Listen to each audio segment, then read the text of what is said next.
Hello there, welcome to your Positivity Recharge. I am your host, Jade Sterling, and this week we're talking about how to feel better. Last week we talked about why you feel terrible or why you feel any feeling that you feel in your life. And we talked about why I thought I was feeling terrible at a particular point in my life because of all the circumstances that were happening around me. But what we actually learnt was that circumstances are just things that are happening outside of ourselves, and they're actually neutral. And we don't have any control over them. And they're just the facts of what's happening in the world around us. But it's our thoughts that actually decide if something is good or bad. And our thoughts create feelings in our body, and our feelings tell our body what to do. And then that becomes the experience of what we live in our day-to-day life. So that's just really good to know, right? And we're going to be building on that. Today, we're talking about how to feel better. And there are actually 3 ways that you can start to feel better if you are feeling terrible, or if you are feeling any feelings that are dominant negative emotions that you're not enjoying in your life right now, and you'd like to create a different experience or a different result. So the first way that you can feel better is by nurturing your nervous system. There's a lot of emphasis on nervous system in today's day and age, which is completely relevant to the fact of how we live our life. Our nervous system really defines our thoughts and our feelings and our actions. It's the baseline for how we show up in the world. And it's really important to be able to have a nervous system that has a really safe baseline, that you have the ability to dial down when you need to, but you actually understand how it works. Now, we're not going to actually go into the whole anatomy and physiology of your nervous system today. That's going to be at another time. But today, I just want you to know that you have a nervous system, that it actually has a huge impact on how you experience your life. And there is a way to be able to manage it that's not actually that difficult to deal with in your day-to-day life. So the best way to keep a healthy baseline for your nervous system and dial it down at will is to practice dialing down when you're not stressed. The best way that I feel is most effective to incorporate into your daily life, and I do this too every single day, is to practice a breathing exercise on a regular basis at times that you don't feel stressed. Put an alarm in your phone to go off at 3 times every day. One at 7 a.m., one at 12 p.m., one at 5 p.m. They're just times to give you a guide. They're the times that I use, but you can choose any times that you like. And whenever your alarm goes off, practice this breathing. Inhale in through your nose, like you're smelling your favorite fragrant flower. For me, it's a bush gardenia. Inhale in through your nose. And then as you exhale out through your mouth, imagine that you're blowing out a birthday candle. Slowly out through your mouth. You inhale in through your nose, like you're smelling a flower, and you exhale out through your mouth, like you're blowing out a birthday candle. You do this 3 times when your alarm goes off. Each time your alarm goes off. So it's 3 breaths, 3 times every day. And I don't even have to tell you physiologically what that's going to do for you. You're going to feel the effects of your nervous system dialing down. And you're going to create a new, healthy, solid baseline and foundation for your nervous system, that when things do get heightened and your nervous system has to really work hard to keep you safe and defend you in whatever is happening in the circumstances in your life outside yourself, you'll have more of an ability to tap into that gap that we talked about last week between your thoughts and your feelings and then your actions as to how you actually show up in that circumstance. So practice this 3 times a day, and watch the magic in your life unfold. That is one way to feel better. The second way to feel better is to just start to become aware of what you're thinking. Again, we talked about this last week. It actually has a term called metacognition. Metacognition is just really thinking about your thinking. And don't drive yourself nuts. It's something that it's just good to become aware of. people say to me, oh, no, I have a feeling first, and then this thought comes to my mind. And I'm telling you, science has shown, research has proven that your thoughts come first and they release chemicals into your bloodstream, and that creates a feeling. And Paramahansa Yogananda is a yogi and a yoga teacher that was really prominent in the early 1900s, who taught that the bridge between the breath and the mind is where the gap is, where you can access clarity of your thoughts to then have control over your feelings, which is why we do our breathing exercises to nurture our nervous system, and then why we become aware of the thoughts that we're having in our mind. Remembering that thoughts are the sentences in our heads, they're the internal dialogue of what we're saying to ourselves on a daily basis every single day. So if you can just tune in and start to become aware of these thoughts and get curious about them, no judgment, no berating yourself, no being down on yourself, no criticizing yourself.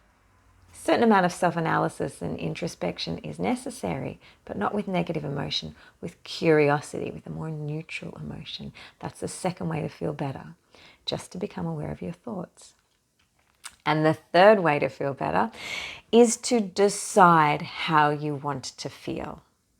Now, that may seem like so simple. And in the early days, I remember my coach saying that to me, you just have to decide that you're going to be the person who can choose your thoughts and your feelings, and that you can decide that you are the one that everything is going to work out for. And I thought that sounded a bit big and a bit impossible, but I found over time, nurturing my nervous system, becoming aware of the thoughts that I have inside my head, that there is a gap and I can decide and actually have control over what I choose to feel.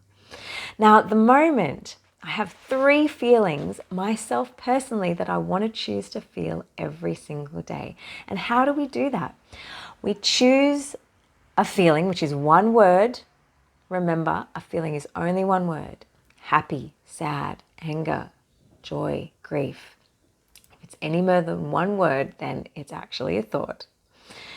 We choose a feeling, and then we actually have to find a thought that your brain really truly believes to be able to start to feel that thought inside your body. And it takes practice. And at the moment, I have 3 feelings that I would like to feel on a regular basis. So I found 3 thoughts to support those feelings so that I can feel them on a regular basis. I just practice, and then more and more they're showing up in my life. And it really truly is amazing how then it becomes your life experience. So one feeling I would like to feel more of at the moment is gratitude. So I had to find a thought that my brain believes. Remember my story about the gym last week. If your brain doesn't believe your thoughts, it's going to laugh at you and then you won't see the result. You really have to believe the thoughts that you're thinking in your head. And you'll find once you start to pay attention to those thoughts in your head that your brain actually believes a lot of things that aren't necessarily true. And that's why you're having certain feelings and having certain experiences. So my feeling is gratitude. What thought did I feel that I needed to bring gratitude into my life? It's the thought that I'm so grateful that I get to decide to be the person that things work out for. That actually sparks in my heart a feeling of gratitude. Another feeling that I would like to feel on a regular basis at the moment is accomplishment. To feel accomplished. Because you know how sometimes you can just feel productive, but you don't necessarily feel like you're getting anywhere. So the thought that I need to be able to feel more accomplished in my life, that my brain really believes, is I no longer need to worry. I no longer need to worry. And I'm so proud of myself. That makes me feel accomplished. Makes me feel a sense of accomplishment. So have a think about, what feelings do you want to feel more often, and what thoughts do you need to have to support your body to practice those feelings? Just one quick example of a client that I had not too long ago. She came to me because she was in the throngs of perimenopausal pressure. She felt like she couldn't carry on in her workplace because she was getting to work opening up her laptop, and instead of just getting on with what was in her inbox and carrying on with the jobs that she had to do for the day, she started to feel panicked, and she started to feel a bit of a brain fog come and creep in and take over, and she was having trouble actually moving forward and motivating herself to do the work. And then she would spend most of her morning just trying to manage her emotions, manage the feeling of anxiety so that it didn't blow into a full-blown panic attack, which she felt was on the horizon, and she didn't know how to move forward. So her feeling was panicked. And so I said to her, what's the thought that you have behind that feeling? What thought are you thinking when you open your laptop in the morning and you feel anxiety, you feel panic? And she said, well, my first thought is, this is ridiculous. I'm a very successful and accomplished woman who has been doing her job so competently for so many years. Why now is this happening to me? And I thought that was very interesting. I took the first part of her thought, which was, this is ridiculous. And so the thought, opening her laptop, a brain fog would come over. The thought, this is ridiculous, was coming up. And of course, then anxiety and panic, because this is ridiculous tells her body something is wrong. This is not safe. I should be better than this. And so she goes into panic. So I said, well, how would you like to be feeling? And she goes, well, I'd like to be feeling like I used to feel. And that was just opening my laptop and ready to go. And I said, okay, so now you're in a situation where your circumstances have changed. You're a little bit older. Your nervous system is a different place and your hormones are changing. So sometimes it's also important to understand that there is a certain amount of biology that psychology can't control, but it can support to be able to still perfectly place you for the experience that you want to experience in your life. So I said to her, all right, when you open your laptop, how do you want to feel? And she said, well, I just want to feel competent. I want to feel safe. That was the thought that she had, that I want to feel safe. And I said, okay, well, so the thought that this is ridiculous is actually not serving you right now. You have to find another thought that makes you feel safe. When you open your laptop, what thought does your brain need to help you feel safe and competent in this particular situation? She thought about it for a bit and she thought, well, actually, when I do feel a little bit of anxiety, I get like a tingling in my fingers, and I used to actually thrive on that anxiety and go, right, let's go and get my work done. But she said, now it's different. And I'm suspecting because there are hormones involved.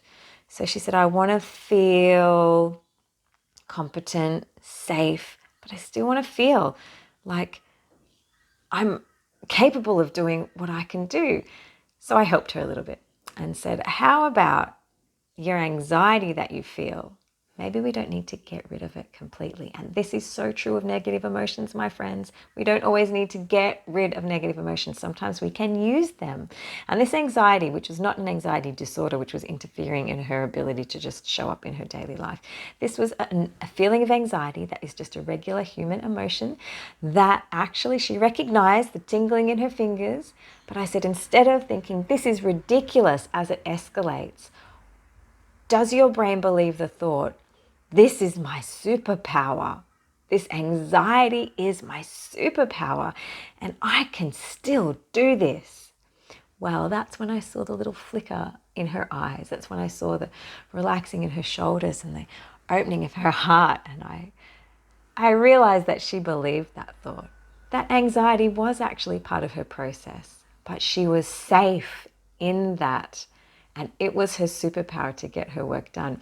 And just that little shift in perspective for this client changed everything for her. And she was able to move forward and start again to experience the experience that she chose, that she decided that anxiety was her superpower. It was not actually going to be something that held her back or that she had to manage, and that things didn't have to be any different to what they already are. So, some things to think about for this week. How to feel better. Nurture your nervous system. become aware of your thoughts and decide in advance the feelings that you want to feel, and find some thoughts to support those feelings, and practice, practice, practice. So I hope this has recharged your positive energy for this week, and I just want you to always remember to own your path and create your peace. Have a beautiful week, and I will see you next time.